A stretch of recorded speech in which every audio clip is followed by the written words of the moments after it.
नमस्ते बच्चों। आज मैं आप लोगों को क्लास 10 स्पर्श का पाठ पतझड़ में टूटी पत्तियां, इसका गिन्नी का सोना दूसरा पार्ट है, यह मैं बनाने जा रही हूँ।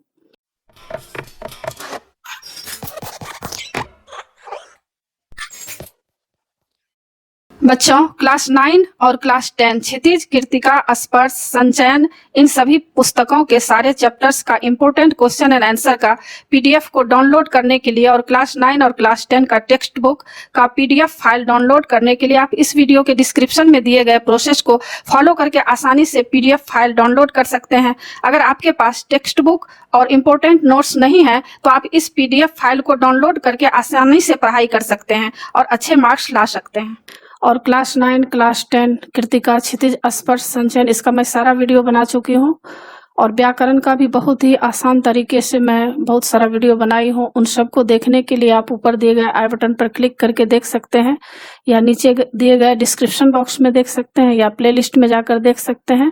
और बच्चों, आप जो भी चैप्टर पढ़ना चाहते हैं उस चैप्टर का नाम लिखकर उसके आगे मेरे चैनल का नाम लिखिए, देवजनागरी, DEVZ स्पेस देकर NAGRI, और यूट्यूब पर सर्च कीजिए, आपको वह चैप्टर आसानी से मिल जाएगा और आपकी पढ़ाई आसानी से हो जाएगी। और बच्चों, अभी मैं गिन्नी का सोना, जो कि रविंद्र केलेकर जी द्वारा लिखा गया है, इसका मैं इजी रूप में, आसान रूप में आपको समझाने जा रही हूँ। गिन्नी का सोना वैचारिक निबंध है। इसमें आदर्श और व्यवहार के बीच संतुलन बिठाने की बात कही गई है। यहाँ लेखक गिन्नी का सोना में बहुत ही सुंदर ढंग से आदर्शवाद व्यक्ति और व्यवहारवाद व्यक्ति जो होते हैं, इसका किस तरह से दोनों के बीच डिफरेंस है, इसको बताया गया है। तो शुद्ध सोने और गिन्नी के सोने में अंतर यहाँ बताया गया है। शुद्ध सोने और गिन्नी के सोने में अंतर होता है। लेखक कहते हैं कि शुद्ध सोना और गिन्नी का जो सोना होता है, दोनों में अंतर होता है। गिन्नी सोने में तांबे की मिलावट होती है, इसलिए उसमें चमक और मजबूती होती है। गिन्नी के सोने में क्या होता है, थोड़ी सी तांबे की मिलावट होती है, जिसके कारण क्या होता है, उसमें चमक और मजबूती आ जाती है। स्त्रियां इसी से गहने बनवाती है, मतलब जेवर बनवाती है। शुद्ध आदर्श भी शुद्ध सोने जैसा होता है। कुछ लोग उसमें व्यावहारिकता का तांबा मिलाकर चला देते हैं। यहाँ पर लेखक कह रहे हैं कि शुद्ध आदर्श भी शुद्ध सोने जैसा होता है और कुछ लोग उसमें क्या करते हैं, व्यावहारिकता का तांबा थोड़ा मिला देते हैं, यानी व्यावहारिकता उसमें थोड़ा मिलाते हैं और इस तरह से आगे समाज और देश के लिए कल्याण का काम करते हैं। ऐसे लोगों को प्रैक्टिकल आइडियलिस्ट कहते हैं। परंतु तब चर्चा व्यवहार की होने लगती है, आदर्श पीछे रह जाता है।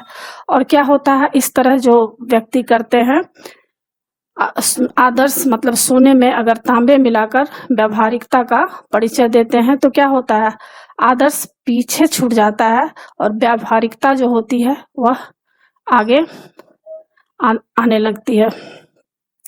तो गांधी जी की व्यवहारिकता का यहाँ उदाहरण देकर लेखक कहते हैं कि गांधी जी व्यवहारिकता को जानते थे, परंतु उन्होंने कभी अपने आदर्शों को व्यवहारिकता के स्तर तक गिरने नहीं दिया। यहाँ पर लेखक यह बताना चाह रहे हैं कि गांधी जी व्यवहारिकता को पूरी तरह से जानते थे कि किस तरह से व्यवहारिकता अपने जीवन में अपनाकर जीवन को आगे कल्याण के लिए काम किया जाए, समाज को आगे बढ़ाया जाए। परंतु उन्होंने कभी अपने आदर्शों को व्यवहारिकता के स्तर तक नहीं गिरने दिया, यानी उनके अंदर जो आदर्श की भावना थी, उच्च कोटि की जो उनके अंदर भावना थी, विचार था, उसको कभी भी व्यवहारिकता के स्तर तक गिरने नहीं दिया। उन्होंने व्यवहार पर बल दिया। उन्होंने ऐसा कहा कि व्यवहारिकता अपनाना चाहिए, उसे आदर्श की तरह ऊपर उठाने का प्रयास किया, लेकिन उन्होंने क्या किया, व्यवहारिकता में भी आदर्श स्थापित किए। व्यवहारवादी लोग लाभ हानि का हिसाब लगाकर चलते हैं। यहाँ पर लेखक व्यवहारवादी व्यक्ति और आदर्शवादी व्यक्ति के बीच क्या भेद होता है, मतलब दोनों के बीच क्या डिफरेंस है, इसको बता रहे हैं कि व्यवहारवादी लोग लाभ हानि का हिसाब लगाकर चलते हैं। मतलब वह पहले अपना लाभ खोजते हैं कि हमारा हानि कहाँ हो जाएगा, कहाँ नुकसान होगा, इसका हिसाब पहले ही लगा लेते हैं और अपनी ही उन्नति करते हैं। व्यवहारवादी लोग क्या करते हैं, स्वार्थी होते हैं, वह केवल अपना ही उन्नति देखते हैं, अपना उनके अंदर स्वार्थ छिपा होता है। अगर वह कोई भी काम देश के कल्याण के लिए, समाज के लिए अगर करते हैं तो दिखावटी करते हैं, उनके अंदर देश के प्रति प्रेम नहीं होता है, वह केवल अपना स्वार्थ चाहते हैं, उसमें उनका स्वार्थ छिपा रहता है। परंतु आदर्शवादी स्वयं ऊंचे उठकर औरों को भी ऊंचा उठाते हैं। यहाँ पर लेखक कह रहे हैं कि आदर्शवादी व्यक्ति जो होते हैं वह स्वयं तो ऊंचे उठे होते ही हैं और दूसरों को भी ऊंचे उठाते हैं। वे कोई भी भले ही समाज के लिए, देश के लिए काम करते समय उनके साथ कोई अहित कर देते हैं, उनको कोई नुकसान पहुंचा देते हैं, हानि पहुंचा देते हैं, लेकिन उसके तरफ वे ध्यान नहीं देते हैं, वे केवल कल्याण करना जानते हैं। समाज में शाश्वत मूल्य केवल आदर्शवादियों के पास होते हैं। और यहाँ पर लेखक कह रहे हैं कि शाश्वत मूल्य जो है कोई भी व्यक्ति, आदर्शवादी व्यक्ति के पास ही हो सकता है। व्यवहारवादी तो समाज को नीचे ही गिराते हैं और व्यवहारवादी व्यक्ति क्या करते हैं, समाज के लिए कभी सोचते नहीं, समाज के कल्याण के ऊपर ध्यान नहीं देते हैं, केवल अपने स्वार्थ के लिए ध्यान देते हैं। चाहे समाज कितना भी पतन के रास्ते पे जा रहे हैं, चाहे देश आजाद हो या ना हो, या देश में क्या समस्या हो रही है, समाज में क्या समस्या हो रही है, इसके ऊपर व्यवहारवादी लोग ध्यान नहीं देते हैं। लेकिन आदर्शवादी व्यक्ति जो होते हैं वे चारों तरफ दिमाग लगाते हैं, वे अपने बारे में अधिकतर नहीं सोचते, वे केवल सोचते हैं तो समाज, देश के लिए, यहाँ तक कि विश्व के लिए वे सोचते हैं। तो इस बात को लेखक गिन्नी के सोना में बताए हैं। तो आशा है बच्चों आप लोगों को समझ में आ गया होगा गिन्नी का सोना। और अभी मैं एग्जाम के लिए आप लोगों को प्रश्न उत्तर पढ़ाने जा रही हूँ। निम्नलिखित प्रश्नों के उत्तर 1-2 पंक्तियों में दीजिए। यह मौखिक भी हो सकता है या लिखित भी हो सकता है। तो पहला प्रश्न पूछा जाएगा आप लोगों से कि शुद्ध सोना और गिन्नी का सोना अलग क्यों होता है। तो उत्तर है, शुद्ध सोना बिना किसी मिलावट के होते हैं, गिन्नी सोने में तांबे की मिलावट होती है। गिन्नी सोना शुद्ध सोने से अधिक मजबूत और चमकदार होता है। दूसरा प्रश्न है, प्रैक्टिकल आइडियलिस्ट किसे कहते हैं। उत्तर, प्रैक्टिकल आइडियलिस्ट उसे कहते हैं जो आदर्शों को व्यवहार में लाता है, जो आदर्शों को जीने योग्य बनाता है। तीसरा प्रश्न है, पाठ के संदर्भ में शुद्ध आदर्श क्या है। उत्तर, पाठ के संदर्भ में शुद्ध आदर्श है अपने सत्य मूल्य या सिद्धांत पर अडिग रहना, व्यवहारवाद के नाम पर कोई समझौता न करना। यहाँ क का निम्नलिखित प्रश्नों के उत्तर 25-30 शब्दों में लिखने के लिए आप लोगों को दिया जाएगा। तो 25-30 शब्दों में आप इस तरह से लिख सकते हैं। पहला प्रश्न है, शुद्ध आदर्श की तुलना सोने से और व्यावहारिकता की तुलना तांबे से क्यों की गई है। उत्तर, शुद्ध आदर्श में किसी प्रकार का समझौता नहीं होता, वह पूर्णतः शुद्ध होता है, इसलिए उसे सोना कहा गया है। व्यावहारिकता के नाम पर आदर्शों से समझौता किया जाता है, उसमें खोट होता है, अतः उसे तांबा कहा गया है। ख का प्रश्न है, निम्नलिखित प्रश्नों के उत्तर 50-60 शब्दों में लिखिए। उत्तर, प्रश्न है, गांधी जी में नेतृत्व की अद्भुत क्षमता थी, उदाहरण सहित इस बात की पुष्टि कीजिए। उत्तर, गांधी जी के नेतृत्व में अद्भुत क्षमता थी, उन्होंने कभी आदर्शों को व्यवहार में लाने के नाम पर गिराने की कोशिश नहीं की, उन्होंने मानव व्यवहार को आदर्श बनाने की कोशिश की। उन्होंने न तो स्वयं कभी कोई स्वार्थ सिद्ध किया, न ही दूसरों को इसके लिए प्रेरित किया। वे स्वयं सत्य और अहिंसा के पथ पर चले, इसलिए उनके संपर्क में आए। अन्य लोग भी सत्य और अहिंसा के पथ पर सत्याग्रह अपनाने को तैयार हो गए। इस विलक्षण आदर्शवाद से उन्होंने देशवासियों को अपने पीछे लगा दिया। यहाँ पर दूसरा प्रश्न है, आपके विचार से कौन से ऐसे मूल्य हैं जो शाश्वत हैं। वर्तमान समय में इन मूल्यों की प्रासंगिकता स्पष्ट कीजिए। उत्तर, मेरे विचार में सत्य, अहिंसा, समता, विश्व बंधुता आदि मूल्य शाश्वत हैं। वर्तमान समय में सत्य की बजाय असत्य का बोलबाला है, अहिंसा की जगह हिंसा का दबदबा है, समता की जगह भेदभाव को तुल दी जा रही है, आरक्षण और जातिवाद की भावनाएं प्रबल हो रही है, विश्व बंधुता की बजाय सारे संसार को अपनी मुट्ठी में कैद करने की क्षुद्र भावना प्रबल है। आज सत्य, अहिंसा, समता और विश्व बंधुता की अधिक आवश्यकता है ताकि एक समरस और स्वस्थ समाज की स्थापना हो सके। तीसरा प्रश्न है, अपने जीवन की किसी ऐसी घटना का उल्लेख कीजिए। पहला, शुद्ध आदर्श से आपको हानि लाभ हुआ हो।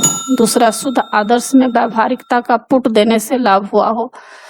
उत्तर है पहला, मेरे जीवन का आदर्श है कि मैं कभी रिश्वत नहीं दिया करता। इसे मैं पाप समझता हूँ, इसलिए मैंने उस सरकारी कर्मचारी को रिश्वत नहीं दी जिसके हाथ में मुझे प्रमाण पत्र देना था। परिणाम यह हुआ कि प्रमाण पत्र के अभाव में मैं नौकरी के लिए आवेदन न कर सकी। मेरी सब सहेलियां 200-200 रुपये रिश्वत देकर नौकरी पर लग गई, अकेली मैं रह गई। मेरा नंबर 1 साल बाद आया। नौकरी लगने के बाद दिल्ली प्रशासन का क्लर्क नौकरी पक्की करने के लिए खुलेआम रिश्वत मांगता है। मैं व्यवहार कुशल नहीं बन पाई, इसलिए 23 साल तक की नौकरी करने के बाद भी मुझे अब तक नौकरी पक्की होने का प्रमाण पत्र नहीं मिल सका। दूसरा है, मेरा आदर्श है कि मैं कभी बच्चों को नकल नहीं करने देती, परंतु बच्चों को नकल करने की बुरी आदत है। बच्चे ही नहीं, उनके माता पिता, प्रियजन और मेरे साथी भी नकल कराने की सिफारिश करते हैं। तब मैं एक काम करती हूँ, या तो कुशलतापूर्वक अपनी ड्यूटी नहीं लगवाती, ड्यूटी लग जाए तो मैं बच्चों के केस नहीं बनाती, परंतु नकल के लिए लाई गई पर्चियां फाड़ कर फेंक देती हूँ। इससे नकल रोकने की बात भी रह जाती है और बच्चों का साल भी खराब नहीं होता। चौथा प्रश्न है, शुद्ध सोने में तांबे की मिलावट या तांबे में सोना, गांधी जी के आदर्श और व्यवहार के संदर्भ में यह बात किस तरह झलकती है, स्पष्ट कीजिए। उत्तर, गांधी जी आदर्शवादी थे। वे अपने व्यवहार को आदर्श के समान ऊंचा बनाते थे। दूसरे शब्दों में वे तांबे में सोना मिलाते थे। वे अपने आदर्शों को व्यवहारिक बनाने के नाम पर उन्हें नीचे नहीं गिराते थे। दूसरे शब्दों में वे सोने में तांबा नहीं मिलाते थे। उनकी गति नीचे से ऊपर उठने की ओर थी, ऊपर से नीचे गिरने की ओर नहीं। पांचवा प्रश्न, अब आगे स्पष्ट करने के लिए रहेगा। एक प्रश्न और है आप लोगों को, गिरगिट कहानी में आपने समाज में व्याप्त अवसरानुसार अपने व्यवहार को पल पल में बदल डालने की एक वानगी देखी। इस पाठ के अंश में गिन्नी का सोना के संदर्भ में स्पष्ट कीजिए कि आदर्शवादिता और व्यवहारवादिता इसमें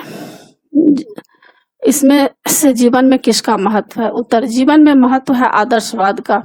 हर मनुष्य को चाहिए कि वह अपने आदर्शों से डिगे बिना अपने व्यवहार को मधुर बनाने की चेष्टा करे। आवश्यकता पड़ने पर वह अपने व्यवहार को लचीला अवश्य बनाए, किंतु किसी भी सूरत में अपने आदर्शों को ना छोड़े। अब गौ का आशय स्पष्ट करने के लिए आएगा। पहला है, समाज के पास अगर शाश्वत मूल्यों जैसा कुछ है तो वह आदर्शवादी लोगों का ही दिया हुआ है। उत्तर, समाज में अहिंसा, सत्य, समानता, बंधुता, त्याग और कुछ शाश्वत मूल्य अभी भी बचे हुए हैं। ये मूल्य आदर्शवादी लोगों के कारण बचे हुए हैं। इन्होंने अपने व्यवहार में अहिंसा, सत्य, समानता, बंधुता और त्याग का सौंदर्य प्रकट करके दिखाया, तभी लोग आज भी इनका महत्व समझते हैं। दूसरा, जब व्यावहारिकता का बखान होने लगता है तब प्रैक्टिकल आइडियलिस्टों के जीवन से आदर्श धीरे धीरे हटने लगते हैं और उनकी व्यावहारिक सूझबूझ ही आगे आने लगती है। उत्तर, जब आदर्श और व्यवहार में से लोग आदर्शों की बात करना भूल जाते हैं और व्यवहारिक होने को महत्व देने लगते हैं तो उनका व्यवहार धीरे धीरे पतन की ओर गिरने लगता है। समझौतों की चर्चा अधिक होने लगती है, लोगों का ध्यान आदर्शों को छोड़ने की ओर लगा रहता है। इसी प्रकार पतन के रास्ते खुल जाते हैं। तो बच्चों, इसी के साथ पाठ की समाप्ति होती है। आशा है आप लोगों को सारा समझ में आ गया होगा। एग्जाम के लिए अच्छी तरह तैयार कर लीजिएगा। और बच्चों, आप मेरे चैनल देवज नागरिक को जरूर सब्सक्राइब कीजिएगा और सब्सक्राइब के बगल में बेल आइकन बटन है, उसे क्लिक कीजिएगा, लाइक कीजिएगा और शेयर कीजिएगा। कमेंट्स जरूर कीजिएगा कि आपको यह पाठ कैसा लगा। नए पाठ के साथ फिर मैं मिलूंगी बच्चों। धन्यवाद।